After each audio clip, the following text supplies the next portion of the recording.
Hello friends, તમારું સ્વાગત છે યુવા બ્યુટી કેરના મિની વ્લોગમાં।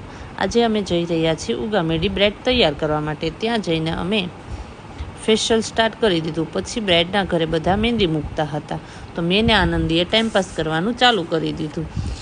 પછી અમે સૂઈ ગયા અને જાગીને કેરી ખાવાનું ચાલુ કરી દીધું।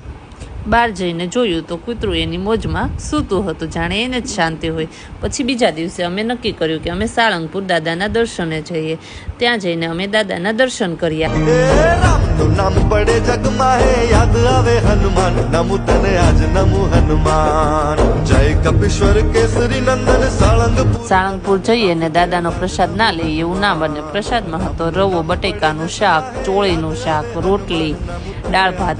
આ બધું ખાઈને મને ને આનંદીને મજા પડી ગઈ। પછી અમે ત્યાંથી BAPSના મંદિરે દર્શન કરવા માટે જતા રહ્યા। ત્યાંથી અમે ઘરે જતા હતા। રસ્તામાં જોયું તો અમને ખારેકનું ઝાડ દેખાણું, ત્યાંથી અમે ખારેક લઈ લીધી અને ઘરે આવીને અમે નેલ આર્ટ ચાલુ કરી દીધું ને અમારો ખજાનો પાથરી દીધો। પછી અમે ફોટોગ્રાફી કરવાનું વિચાર્યું હતું। નેલ આર્ટ પૂરું થઈ જાય એટલે ફોટોગ્રાફી કરવાનું ચાલુ કરી દઈશું। ફાઇનલી બ્રાઇડનું નેલ આર્ટ કમ્પ્લીટ થઈ ગયું। પછી મેં બ્રાઇડને કીધું કે બેન તારું નેલ આર્ટ તો બતાવ। ત્યારે બ્રાઇડલ એનું નેલ આર્ટ બતાવને પોઝ આપવાનું કીધું તો બ્રાઇડલ દાંત કાઢવા લાગી। કેવું લાગ્યું તમને અમારું નેલ આર્ટ તે તમે અમને કમેન્ટમાં જણાવી શકો છો અને DM પણ કરી શકો છો નેલ આર્ટ કરાવવા માટે। Thank you.